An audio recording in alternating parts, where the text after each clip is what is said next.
Oh. He helped me last night. Oh. He helped you last week. Okay. I have to say it wasn't recording it. Mendel Weiser is a tzaddik. Oh, a big tzaddik. Ramesh Kaplan. Yeah. All right. Let's start. So Daf Gimel Amid based on the bottom masculine of Kana. So what happened till here? We had Shkoch Mendy for taking over last week. What happened till here was that the Gemarrah said, in our Mishnah it said that for kings, when is Rosh Hashana for kings is Echad B'Nisan, the first day of Nisan, and the Gemarrah says, however, for Goyshe kings, it is Echad B'Tishrei. We count the months. When is a king's year change? In Tishrei. When does it change the next year? It's in Tishrei. So the Gemarrah asks a question. He brings that ayah that we see that the counting doesn't make sense with the psukim. And Rabbi Yosef asks this question. He says that you're bringing ayahs from two psukim. One is Kodesh, one is Daryavesh. Number one. And number two, I'll bring you another pasuk that shows that it doesn't make sense. What is this pasuk? It says that Gimel Adar of the 6th year, the beis hamikdash was finished. Nisan, if we count Chodesh Nisan as the next year for the king, Nisan should have been the 7th year. We know that Ezra went the year later, technically the 8th year, and then it took Ezra 5 months to travel to Saul, but the pasuk says that he showed up on the 5th month in the 7th year. Technically, if Nisan is the month that would change the year, it should have been in the 8th year. So therefore, you ask the question, we must say Tisha, because then things make sense. Adar, they finished the beis hamikdash. Nisan in the 6th year. Nisan is still the 6th year. Then came Tisha, now it's year number 7. That Nisan, in the year 7, Ezra Sofer left. 5 months later, in the year 7, he showed up, and that's what the pasuk says. So we see that the Tishrei is the month that we count the Malachim, but not Nisan. And so two questions he asked: Kodesh and Daryavesh. It's two different. The pasuk mentions two different kings, and the fact that the psukim don't make sense. So he answers: number one, the Kodesh and Daryavesh is the same thing. Who Kodesh and Daryavesh? Everyone is the same. Why is it called Kodesh? Because Melech Kosher. Why was he a good king? Why was he considered a righteous king? Because he started the meforshim city. Because he started building the beis hamikdash. He was friends with the Yidden until he got a letter complaining that the Yidden are not following. So in the beginning, he was a good king. And Daryavesh, that in the Atachshasta, he had all these names. The number one. Number two, you're saying that the psukim don't make sense. That once it looks like we're counting his kingdom, we start the new year starts in Nisan, and once we see the new year starts in Tishrei, it's very simple. When he was a good king, we counted in Nisan. As soon as he became sour, so to say, Hechmet is sour, became not good, we started counting back in Tishrei. So they're basically saying that the beis hamikdash could have finished on Gimel Adar in the 6th year. Nisan they changed the year number 7. After Tishrei, somehow he messed up, so the year 7 continued until the next Tishrei. The year 7 could have been a long one, or a different time. Basically, they changed the count in the middle. When he was a good king, they said Chodesh Nisan, because you're Melech Kosher, like a Yid, therefore we're going to say that Chodesh Nisan is the new year for you. But as soon as he messed up, we started counting Tishrei again. So this answers two questions. Now the Gemarrah is going to basically focus on the next full page. How do you know that the Kodesh messed up? How do you know that Hechmitz? And that's what we're holding. Or Maseches Rosh Hashana at the end of Gimel beis, Maseches Rosh Hashana mi Hechmitz.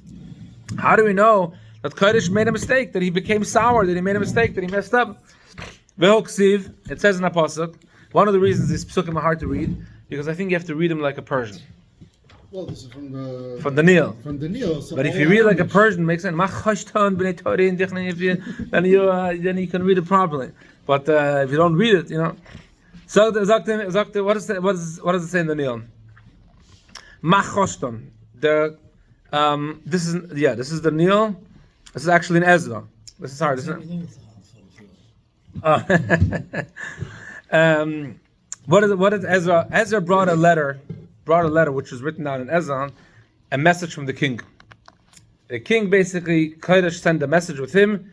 You're going to build a beis hamikdash and build whatever you need. Ezra came already after the beis hamikdash was built. Right, but they had to fix they were complaining. Yeah. So he sent an amount of things to use for the beis hamikdash. And what does it say? Machoshtan, whatever they need.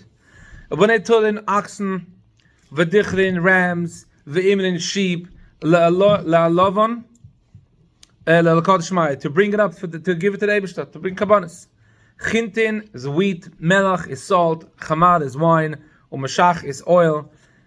All these items that you need for kabbanis, kemaima kahanai de b'shlayim, like the kahanim and shlayim tell you. Leheve misyav lohen yom yom, give as many oxen, as many sheep, as many rams, as much wine, salt, oil, whatever they need, give them. Don't ask questions, don't stop it, give them as much as they need. It's basically like an order from the king to Yeah. his ministers, whoever. Open the treasury, open check, give them as much as you want. So we see that he was a good king. Why did it say in the Gemarrah that he messed up? You see, he was a good king. Free busing. And this is Ezra. Mamdani. Yeah, free, yeah, for everything. Everything free. No, the guy said, what's it called? That anyways, what do you think is going to happen? He gives everything free. The moment he goes into office, he realizes that's a pasha. He has to get permission. He has to ask. He has to beg.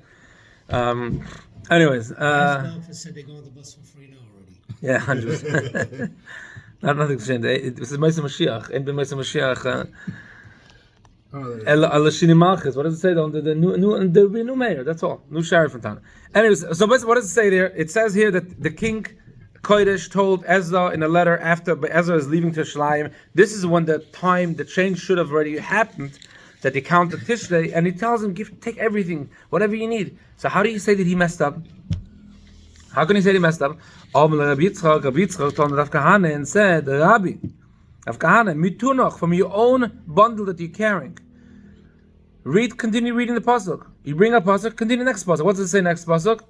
Why do I want you to bring all these items to the Shalayim? I want it for personal gain. I want you to take these items, bring it as a carbon to the Eibishter. How is it sure that it's personal? Because the pasuk continues, and please pray L'chaye Malka, for the life of the king, Ubenoi, for the health and the life of the king and his sons. So we see that he didn't send Kabbanis all these items because he was good with the Eibishter. He wanted because of personal thing. Daven for me, and I'm gonna The Gemara is gonna ask a simple question: Since when, if someone gives tzedakah and says, "I'm giving you tzedakah, I'm giving you $100,000, put my name on the building. I want my name on the building. I want this size, that size." That takes away from the tzedakah. Doesn't take away from tzedakah. He gave $100,000. The fact that he wants something in return doesn't mean that he's less. So the Gemara makes a different eyes. It says, "Man the ovet hachilav malusa." It's not good. What Tanya we said in Abaisa, if someone says, "Give this coin," I'm giving this coin for tzedakah. Why? My son should live for a long life. I'm giving this coin so that I should have olam haba. I'm basically doing something in order to get a return. I'm doing a mitzvah in order to get a return. Taisus right away asks a question. Yeah, the Mishnah says, the beis says, but not only is he a tzaddik, not only like a tzaddik can see he made a nice thing, but we know that a gama means it's complete. Maybe it's a regular tzaddik. No, the beis says it's tzaddik gama. Even though he had something else in mind, the mitzvah that he made is a complete mitzvah. The Taisus on top asks a simple question in Pirkei Avos. It says you should not be like the servants that serve Hashem in order to receive a plus, to receive a return. And here we shouldn't be that way. And here it says it's okay to be that way. So the Taisus answers it's the same. The answer which the Gemara is going to give is the same thing. Is like goyim. Don't be like the goyim, because the goy does that. It's like a wrong. You don't serve in order to get a return. Anyways, what does the Gemara answer? A yid that gives money for tzedakah, and it says, "I'm giving his money in order that my son should be healthy, in order that I should live for long, I should have olam haba." It's fine. A goy giving is a problem. What's the difference? Because as Rashi says, a yid, his entire being is to the Eibishter. Therefore, if he pledges money and he gives it, and then something bad happens to him, he doesn't say the Eibishter didn't keep his deal. He says, "I messed up in my beis. The Eibishter kept the deal. I messed up since the Eibishter made a deal with me. I messed up again, and he'll do tshuva again and whatever." A guy, as soon as he gives it and it says, "I have to get something in return," the moment he doesn't get in return, This is going back to politics. We think we're going to go to this politician and that politician. We're going to start brown nosing. We're going to start asking and looking, and we're going to make photo ops and this and that. And then they're going to give us a return. The moment they have a chance to, they'll stab us so deep in the back, the knife will come out the other way. So, anyways, we should have all. Alichus Yom Shan Tovas and Mashiach should come. That's the main thing. I need like 10 times that, but that's okay. For building. So, okay, so basically the answer is that a guy that gives money for tzedakah with a reason, I'm giving this money and I want something in return, daven for me, not good. A yid is good. So, Kodesh sent these karbanos, sent these items to the beis hamikdash in order to be prayed for. That's not a good thing. And that shows us that he didn't have just the Eibishter in mind. So he messed up. Okay. beis. So what is a good way for a guy to give charity? Just give it. Yeah. But yeah, that's everything. That's true. The Gemarrah, it doesn't mean that they are bad. It doesn't mean that they are bad, that they're shoyim. It just means that when they do it, they have something in mind. I make a cheshbon. I want to give tzedakah. How many times this foundation gives money to this thing, that thing, because they have a certain calculation, a certain cheshbon in their head, what they want to do. But again, it doesn't mean that they are bad. It does not mean that. It just means that a yid, when he gives, the Eibishter gave me a mitzvah to give tzedakah, I'm giving it because the Eibishter told me. I'm giving it and I'm saying, please Eibishter help me out with this, I'm putting it down on tzedakah so I can have a successful day. It doesn't mean that if I don't have a successful day, that I'm not going to turn against the Eibishter. It just means that, okay, the Eibishter decided this is my success, or the Eibishter decided I'm not deserving of it. But by God, it's not, that doesn't have a cheshbon. We have an emunah and betachon ingrained in ourselves that when something doesn't go wrong, it's not the Eibishter's fault, it's our fault. We have to figure out why the message didn't come across. But by God, it's not that way.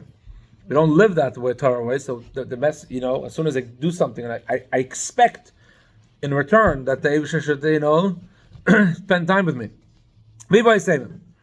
So basically, from here is one proof to show that Kodesh was not a fully righteous king. beis, how do we know that he went sour? He wasn't fully righteous. It says in Pasuk, when he sent the message to build the beis hamikdash, he wrote like this: I'm sending nidbachin. Ezra HaSofer went up because he heard that I think it was Ezra that he heard that the walls were not finished, right? And Nehemiah heard that. Nehemiah heard and told the king in Kislev. Oh, and he wanted to go up. Yeah, he wanted to go up. But also Ezra sent a message with the king also. The timeline has supposed to be figured out, but the king sent a message to Ezra and said that when you build, you should do like this. Nidbachin, the Evan, I want you to put up a rows of stone, golal, of marble stone, tlosa, 3 massive rows of marble stone. V'nidbach dia'ochat, and a row of new fresh wood. You should add to basically 3 rows of stone, 1 row of wood. V'nafkasam b'malkot t'sayev, and all the expenses should be paid from the king's treasures. Why did he add a row of wood in the beis hamikdash, but it was also beis hamikdash? Salva, a very simple reason. Here it shows that his mind was not in a good place. Salva, he had this is what he thought: if the Eden would rebel against me, I would burn the building in fire. I light the wood of fire, the whole building will collapse. How would that happen? Shlomo also added wood. Shlomo says clearly, Shlomo built 3 rows of cut out stone, and 1 row of cut cedar wood, and so we see they did the same thing. So why is Kodesh considered a bad king, and Shlomo is considered a tzaddik? They both put wood in the beis hamikdash. So that's what the Gemara answers. In how do we see intentions different? One wanted to build it down in case he got upset. The other one was But- the building of the structure and the beautifying and whatever. Correct. But here, look, the Gemara is answering that in a beautiful way. Shlomo avad milamayla. We don't know what he thought. We don't know what Kodesh thought. Didn't you just say? That's what we assume. We assume Saval. We assume that he thought that if we don't know what goes in the brain. We assume that that's the reason. And the Gemarrah is asking this question and going to the next answer to show you that how do we get to this answer? Shloime Ovid Milamaylo. That's person says it's a Kabbalah. They received by Kabbalah. Shloime, when he built, he beautified the building on top with wood. And even then, he didn't clearly put it outside. He put it like deep inside, and he covered it with lime, as we'll see. Shloime put it on top. If you burn the wood on top, nothing happens. Ve'iu Ovid Milamata. He put the row of wood all the way on the bottom. The whole support of the building was supported on wood. He light the wood on fire, everything crumbles. So we see, why did he put the wood on bottom? Because that's what he had in mind. He wanted to have the ability to take down the building if need be. Huh? Oh, that's that will show too much that his intentions maybe. I don't know. He wanted to build a nice beis hamikdash. Yeah, but this isn't like. And this is not the actual beis hamikdash, because beis hamikdash says you should not have wood anyways. So this is really outside. There's some wall outside. Yeah, but this isn't like genius level stuff. I mean, the Yidden themselves can figure this out. I mean, like obviously, like he wants to do this, and God forbid. Like, Okay, so you know what a dangerous looking. You know so what I mean? Like, that's when they don't forget who counted the years. That they're saying this is the second year, this is the third year, this is the fourth year, the others. It was the Yidden that counted it. When did they decide to switch the count? Obviously, like you said, when they saw him do this, they realized, oh, the guy's messed up. Let's change the count to Tishrei. Someone had to realize it. It's not that Gemarrah is just saying. The Yidden counted it this way. The Ezra Sefer is bringing it down. They realized at a certain point that he's messed up. Taisus brings that and says that he brings a couple of psukim and it says that the Yidden only realized a little bit later that he was not fully supportive of this whole idea. I mean, it was fully supportive, but his heart wasn't fully Lamaila. It was like he had his own ideas, his own reasons. But anyway, so Shloime Melech built it on top, he built it on bottom. Shloime Melech Shaka B'Binyani, he put it deep inside the building. Yule Shaka B'Binyani, he put it outside. Shloime Melech Sadi B'Sida, Yule Sadi B'Sida, he didn't cover it in lime. Shloime Melech covered it in lime. Lime is a fire retardant, and therefore Shloime Melech, it's not the same. And when he built it this way, it showed that he's not righteous, and therefore they changed the count to Tishrei. So that's the second proof. Yeah. Amar Rav Yosef v'Teimer Rav Yitzchak. Rav Yosef said, and some people said the name of Yitzchak. As Rav Yitzchak said, Minal Achmed Tzara, we know that he went back mehochef from Bazak. V'yoyim li hamelech, and the king said, Ve'ashegol yesheves etzloim, and the shegol is Taich consort. Every king has a consort. The queen is usually the consort. Yesheves etzloim sits with him. My shegol, what's shegol? Amar Abba Balima said, Mishmedarav Kalbasah. It's a dog. A female dog. So basically, this is enough proof to say he basically married a dog that was his queen. That was his queen consort. It was a dog. So that is messed up. Even according to Ben Noach, you're not allowed to marry a dog.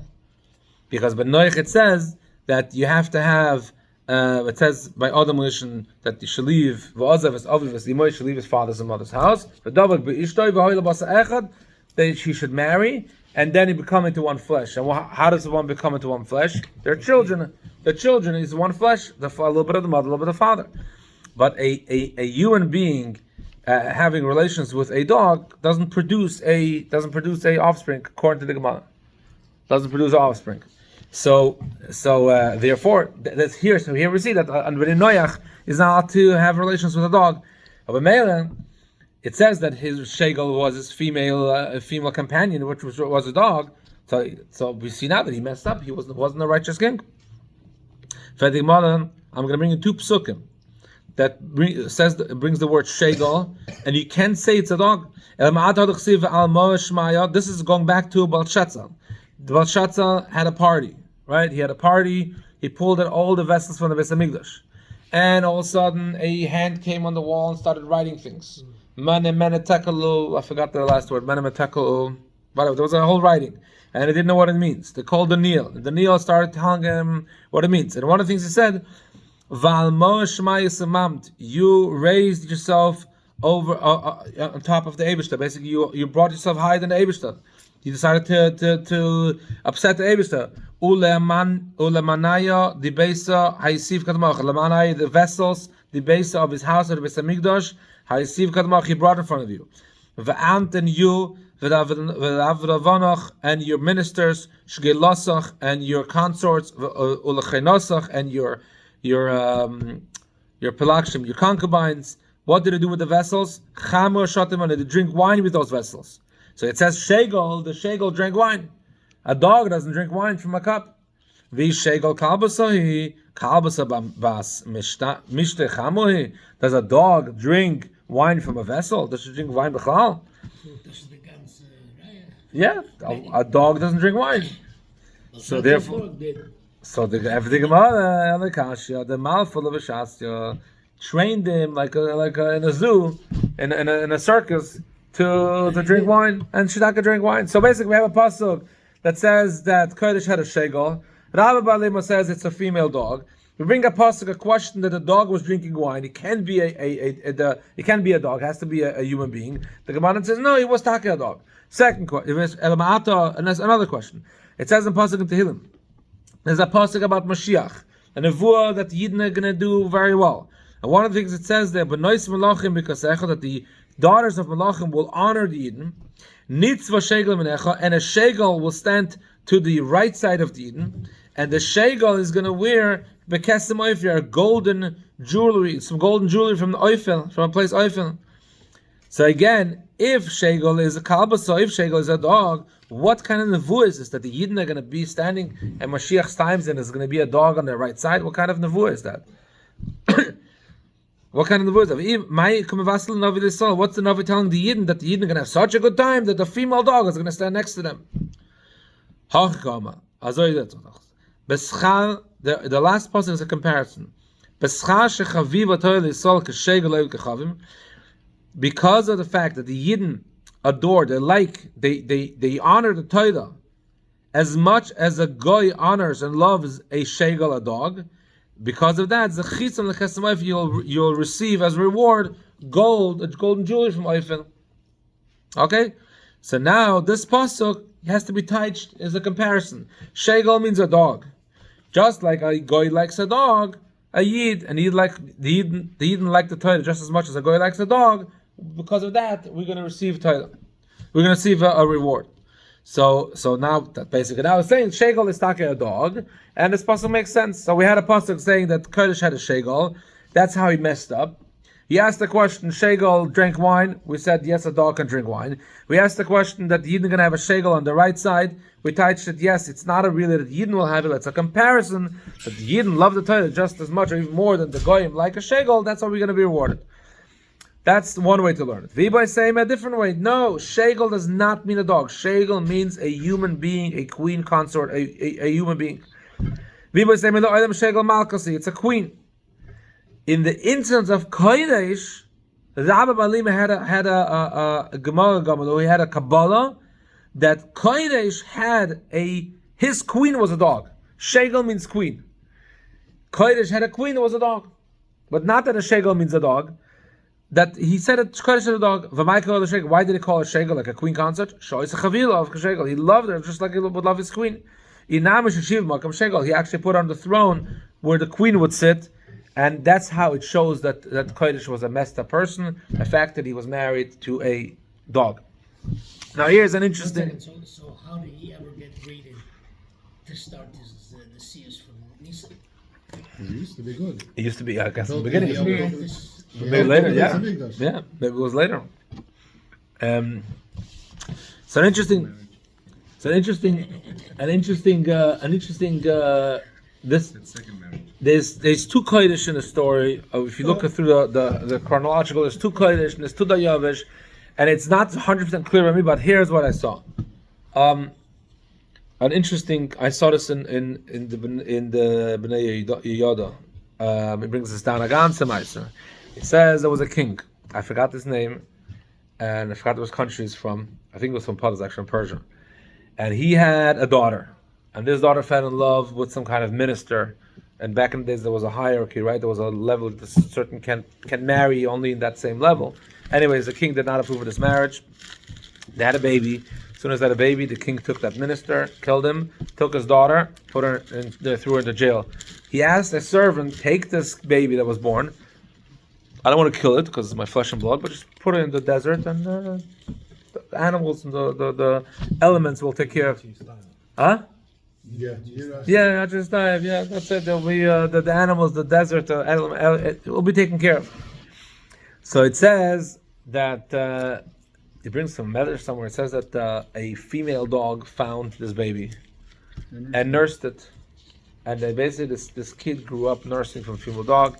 Grew up living in the desert, became older. All of a sudden, some other people that were like roaming in the desert attached himself. He was a charismatic leader till he built a massive army, and then he started marching towards his grandfather's palace. And basically, he fought and killed his grandfather. Okay, let's say this. So he killed his grandfather and took over the kingdom. What was this guy's name? His name was Kodesh. And basically, that's what he's trying to say, that the reason he was in such love with a female dog, because that's what was his motherly figure, was a female dog. I was just thinking, if you look at what Calvin says, right? Yeah. And break it up to tell them that Alan, just like his first daughter, just like his. Yeah, could be. I hear you, could be.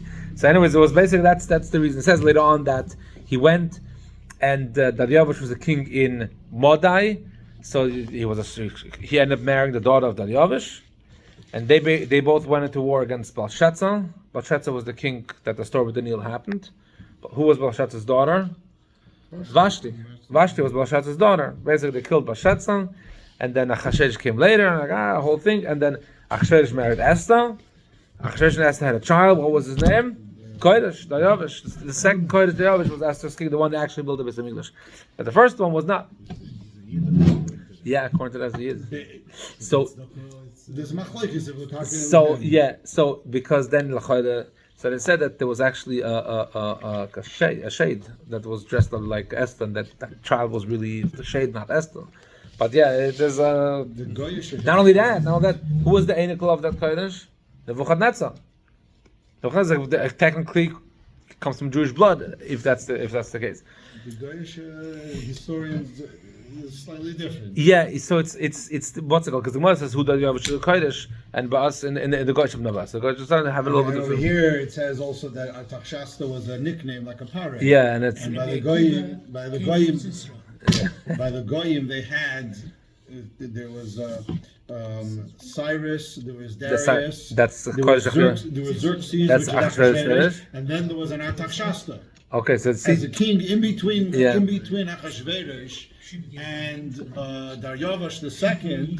Okay, so he brings that down. That was a half brother to Daryavesh. So he brings that down. So that's okay. Anyways, whatever. It could be that the second Kodesh had all three names. Because he came from all those, so he got a name Kodesh, Daryavesh, Achashverosh. Anyways, that's the Gemarrah. Here's another interesting vart I saw from the Maharal. Someone brought it down from the Maharal, and he said that, what does it say? That the Goyim love a dog so much? So it says the Goyim's neshama come from a much lower level. And therefore, the taivas can translate into loving a dog. Huh? I mean the soul, the nefesh, whatever. The nefesh hamikdash. Yeah, so that the goyim come from a level which is much lower, and therefore it could translate into having a type of having a dog. And with Sitaka, there's more dogs in families than there's kids. But Yidden, it's different. It's more, but bringing the next generation, etc. Anyway, that's the story of the Malal, and hopefully this is the same true nowadays that we Zot Gemarrah weiter. Okay, so Ibai Seima. Last proof to show us that Kodesh was a king that did not have true intentions. Minol and the Achmitz Mehacha. From this pasuk, in the beginning, Kodesh wrote two things. He wrote, "Take as much as you need: ox, rams, sheep, and all the way the pasuk, all the way on top, salt, wine, oil, as much as you need, give them." And then later on it says also, when you do the building, all the expenses, all the expenses paid from the king. It doesn't say an amount. Later on he wrote, okay, hold rein in your horses. Ad kesef kikin meya. How much silver? Kikin, which is an amount. Meya, 100 of those kikin kesef. How much wheat can you give them? Kudin meya, 100 kud. How much wine? Vat chamal, batin meya, was a certain type of measurement. Vad batin meshachmeo, and oil also only 100. So basically, he started putting limitations. Melach, the only thing I'm giving you as much as you want is salt. Do you like stuff? Melach as much as you want. So we see Mikara beloy ketzus. In the beginning, he gave it without a limit, without a budget. Now he budgeted him. It doesn't only this month. So basically, here we see that he was good at the beginning, and then he went back. It's but he that's the king is loyal. But for the Yidden, for the beis hamikdash, he could be malva. But so we see that he went back. And for the Gemarrah, and maybe in the beginning he didn't know what the cost is going to be. So it says, start and let's see how he goes. And as soon as he started realizing a year or two in, he started realizing what this cost really are. So okay, let's go. 100 silver, 100 this, 100 that. Maybe it wasn't. That wouldn't show you that he was not righteous. It just shows that he became, instead of being what I learned a new word recently, spendthrift. It wouldn't be a spendthrift. He would just more fiscally responsible. Yeah, it would be more fiscally responsible. We have a budget, we have a shutdown, and for the Gemarrah, so basically, it doesn't show that he was bad. We brought four reasons, or three proofs to show us that he messed up. The first one is that that he only bought kabbanas for himself, so that people should pray for him. Second one is that he added wood in the beis hamikdash so that they should be able to burn it if needed be. And the third one is that he was married to a female dog. Those are the rayas to show us that he was messed up. But this last one to tell us that he budgeted later on, that's not a proof, because maybe he just didn't know what it was in the beginning, and now he knows the cost. Okay, that's the end of this Gemarrah. Now we're going to go back to the Gemarrah itself. So Maskana is that by Yiddish kings, Aleph Nisan is the Shana, Goyish kings, Aleph Tishrei, and he by Daryavesh Kodesh had both. Yeah.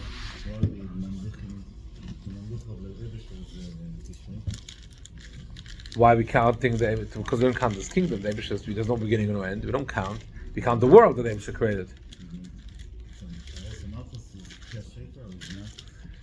Yeah, but we don't count the years. Right. I hear you. What do you think? What's the answer? I don't know.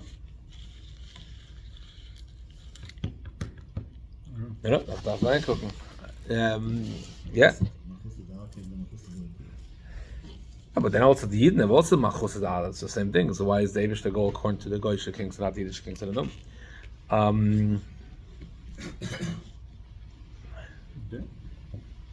Makabel Malchus, the truth is you're right. Makabel Malchus every year new. Rosh Hashana. It's a good question. Let's look into it. Okay, so the Gemarrah weiter. The Gemarrah said, the Mishnah said that Rosh Chodesh Nisan is Rosh Hashana from Melachim, and we said the Yiddish Melachim and the Regalim. The Gemarrah is asking a question, a simple question. When is the first Yontif? Tezvov Nisan, not Aleph Nisan. So how can he say that Rosh Chodesh Nisan is Rosh Hashana from Regalim? If I think Gemarrah Kashem, what is the first Yontif? It's on the 15th of Nisan, not the first. Rav Chizda said, and we have to touch like this. The Yontif, and it's really Rashi is adding a few words, makes it what's it called? Regel says Rashi. The Yontif that falls out in the month that comes in the first of Nisan, basically the Pesach, which falls out in Nisan. When does Nisan start? Aleph Nisan. That Tezvav Nisan is a Shoshana Legalim. So unlike the Mishnah that says that Chodesh Nisan is a Shoshana Legalim, from here is Mashma from Rav Chizda know that Chamisha Asa Ben Nisan is a Shoshana Legalim. The 15th day of Nisan is a Shoshana. And why is the Mishnah saying it this way? Because it's missing a few words. Echad Nisan starts the month within that month there is a Yontif which is a Shoshana Legalim. So it's not that the first of Nisan is the Shoshana Legalim. The first of Nisan starts the month within this month there is a Shoshana Legalim, which is Tezvav Nisan. Whenever the first Yontif falls out, it's the Rosh Hashana. Yeah. But when does this fall out? In the month that starts Echad Ben Nisan.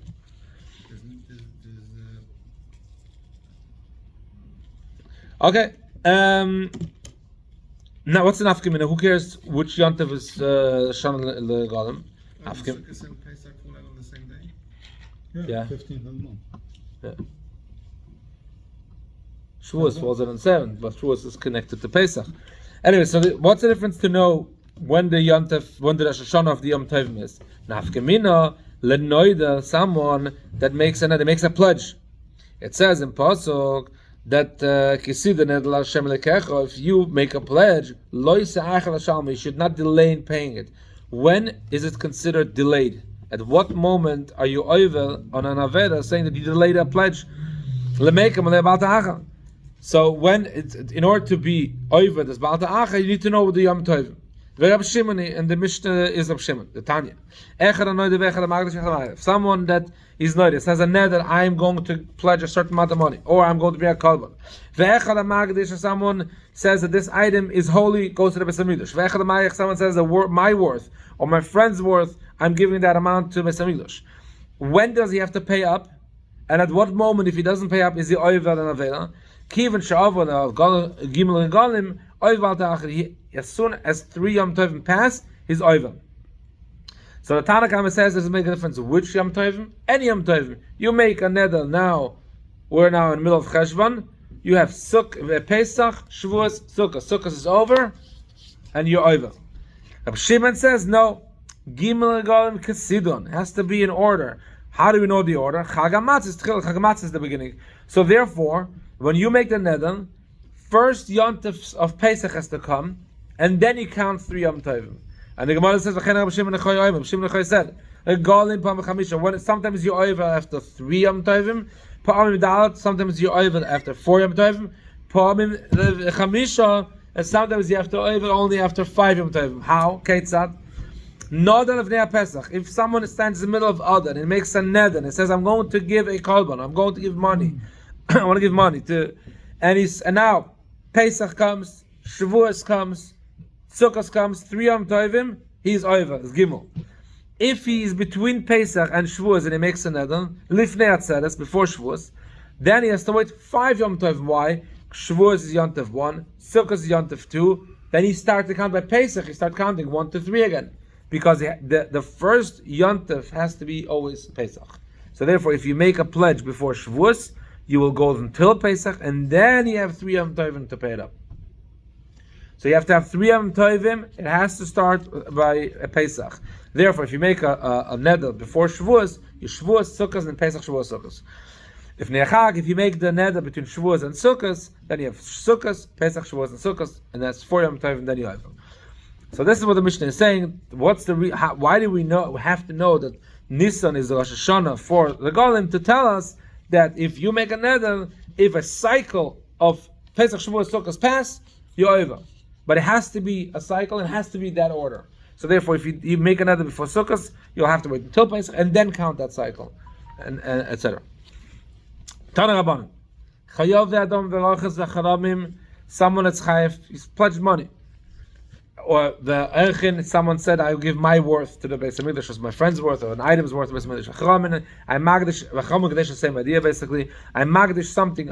I consecrate something to the beis hamikdash. Chatois vashamois. He made it. Not that he decides to make a sin, but if he made a sin, a certain type of sin is a korban chatos, and a certain type of sin is a korban asham. And if he made this aveda, he has to bring a korban in a certain time period.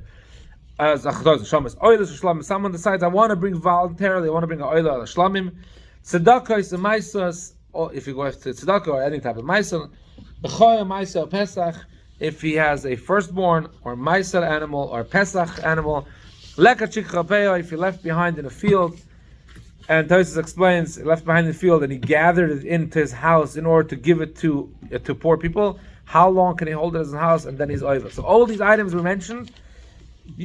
How long is it until you're over Baal Ta'achal? You made a chatos, you made an aveda. How much time did we give you in order to be forgiven? So the answer is 3 Yom Tovim. It's going to be the same thing, 3 Yom Tovim. The question really is on Pesach, which the Gemarrah is going to ask. A Pesach, if you have to bring a Pesach on Erev Pesach, how can you wait 3 Yom Tovim? So the Gemarrah says it's a mistake. But anyways, all these items we mentioned, basically we want to find out how long do you have to pay back, and at what more moment, if you don't pay back, are you over?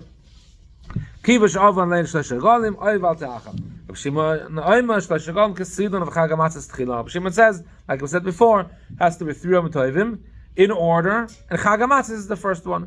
Basically, whenever it doesn't make a difference when you do it, but whenever you do it, you wait until Pesach and then you count 3 and then you over it after the third Yontif. So that's opinion 1 is any 3. Opinion 2 of Shimon is 3, but it has to be Pesach, Shavuos, Sukkot, so it could be 3, 4, or 5 Yom Tovim. Meir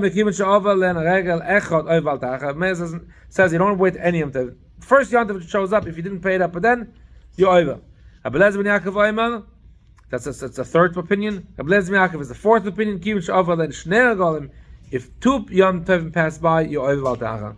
Abelaz ben Shimon over. This is the I think 6th opinion now. 5th or 6th. Tanakama, Rab Shimon, Abneil, Abelazar, and the 5th one is Abelazar Rab Shimon. Kivin Shavuot and Chag Hasukos doesn't make a difference where you're holding. Sukkos is the cutoff. Over Valtachah. So we have 5 opinions. Now we're going to have to go through why do each of them hold their opinion. Why does he say Tafka Sukkos? Why does he say 2 Yom Tov? Why does he say 1 Yom Tov? Why does he say this? So basically we're going to go through all the opinions. My time, the Tanakama. What's the reason Tanakama it says 3 Yom Tov?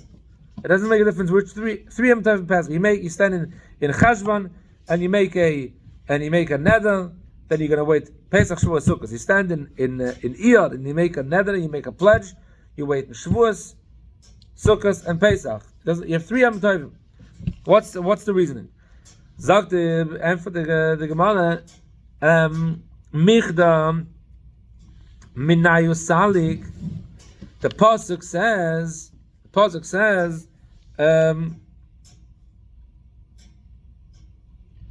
Shama es chodesh ha'ov v'sisa Pesach Hashem. The pasuk is talking about Pesach, and then it says Shiva Shavuos Tuspelach. And then it says Chag HaSukkos. It mentions all 3 Yom Tovim.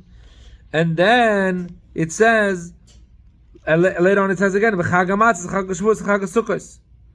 Why does he have to repeat these 3 Yom Tovim? Michde Minay Salik, the pasuk just spoke about all the 3 Yom Tovim, and 2 psukim later he repeats Chag HaMatzos, Chag HaShavuos, Chag HaSukkos. Why do you have to repeat those 3 Yom Tovim? To tell you that 3 is the number, is the magic number. These 3, I'm re-mentioning these 3 because they're connected with a neder. It says there that you should give all the nedarim and nedavis, and as soon as you're over any 3, you pass any 3 Yom Tovim, you're over. That's Tanakama's reasoning. Any 3. It's not a year. It could be a half a year. For Chavtas El till after Chavtas Nisan is a half year, and then you have 3 Yom Tovim there. Right? The Pesach Shavuos. From Chavtas El until from Chavtas Adar until Chavtas Tishrei is 7 months, but it's a 3 Yom Tovim. So any 3 Yom Tovim. So that's the Tanakama. Rabbi Shimon says it has to be 3, but in a specific order. Rabbi Shimon says, "Ein etzarich loim b'chag HaSukkos." He says in the same psukim. The pasuk says, it brings the whole thing, Chag HaMatzos, Chag HaShavuos, Chag HaSukkos. Yeah. It says always Stam of Shimon, it's always Shimon ben Yochai. Anytime it mentions of Shimon without a name, it's a Shimon ben Yochai. There's actually my Shver has in a Sefer. What? That's of Shimon Elazar. That's not actually, no. My Shver has a whole thing that sometimes it's written as Shvi, sometimes it's written of Shimon Yochai. Someone it's written Bar Yochai, Ben Yochai. Sometimes it's written of Shimon. And there's a whole lush in the Sefer that when was it that he was called? If I don't remember the details, before the Maida, after the Maida, after he was in the things, and it brings proof that this is the way it is. Anyway, so Rabbi Shimon. So what's the reason of Rabbi Shimon? Rabbi Shimon says, "Ein etzarich loim b'chag HaSukkos." The pasuk right before Shalish Pa'amim just spoke about Chag HaSukkos. Why are you repeating Chag HaSukkos, Chag HaShavuos, Chag Pesach, Chag HaSukkos, Chag Pesach, Chag HaShavuos? Sukkos you don't have to mention. Why are you mentioning Sukkos again? He just spoke about Sukkos. Why are you mentioning Sukkos again? The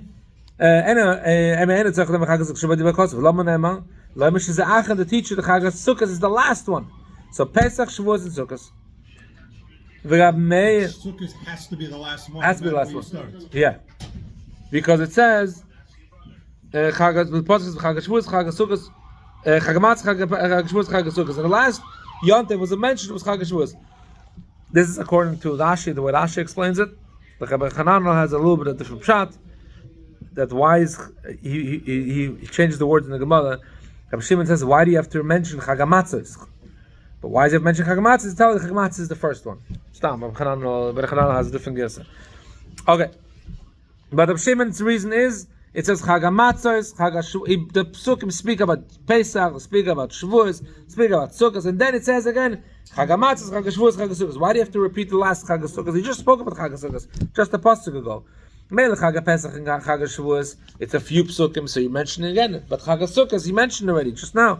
Why mention it again? To tell you that this is the last Yontif. So the order has to be Pesach, Shavuos, Sukkos. My time in the Chsiv, so Shimon and Tanakama bring from the same psukim. They just teach it differently. Explain it differently. My time. What's the Meir's reason that it says one yontif? The Chsiv of Vas Hashana, Veis Hashana. It says also the psukim about going yontif, but it says about Maisa. I believe that's the pasuk. Vas Hashana, Veis Hashana is Oile Seichem. What does it say in pasuk? Dal Chima Mokem Hashiv Hashem Los Mishasham. The Shichna so Yisudu Shavas Shama should come to the Eibishter. But Veisam Shama, when you go to the Eibishter, you should bring oilos, zif, your kabbanos, maestras, tluma, nidrechem, nidrechem, all the different items that you pledge throughout the year. You have to bring in that time. And it says, when the Yidden B'chlal go to the beis hamikdash? Yantiv. So any Yantiv Yid goes to the beis hamikdash, he has to bring all his nadadim, all his nadavis, all his pledges, anything that he pledged throughout the year.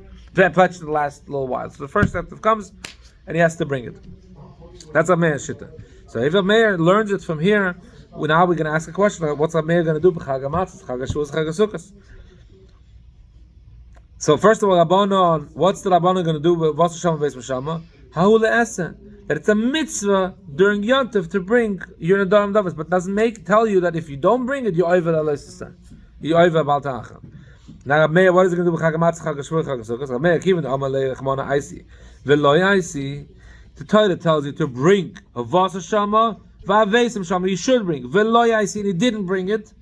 Memele Kam Le'Baal Ta'achad. The moment you didn't bring it right away, you're over on a lav. It's an interesting lav, which is going to be questioned if you're getting malchus at such a lav, because the lav has to be it has to say clearly, and this is not really. It says you should bring it. This is like almost over on an essay. Even though there is a lav al ta'ach, no. But he learns it as the moment he didn't bring it, you're ready. That's the moment you're over al ta'ach. Okay. So, what's the story here? Well, the Meir says that you have to bring it. The moment you don't bring it on the. Let's say the question now, the Meir, what's the Meir going to do with Chagamatzos, Chagashavuos, Chagasukos? Okay, we didn't not going to address that yet. My time is another opinion. Says what's the reason? He says these things you should bring b'moyadechem. What's the minimum of moyadechem? Plural. And the minimum of plural is 2. Miyad moyadim is shnayim. So when 2 moyadim pass by, you're over Baal Ta'acham. Okay, that's his opinion. Ve'Rabbanon. How does the Rabbanon going to touch b'moyadechem? The minimum of moyadim is 2. All the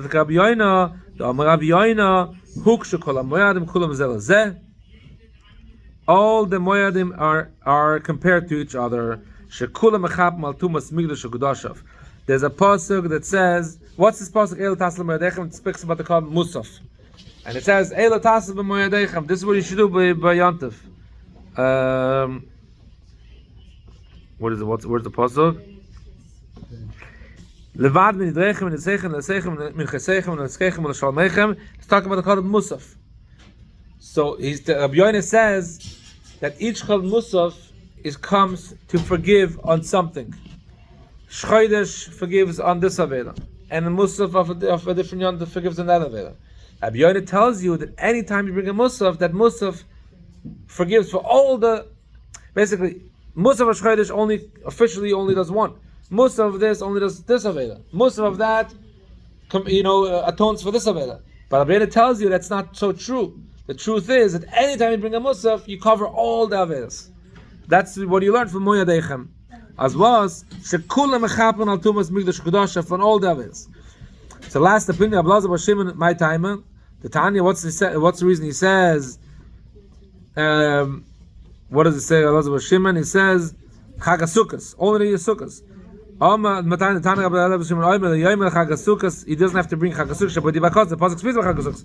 Lama nema. Why does he bring the Chag HaSukkos again?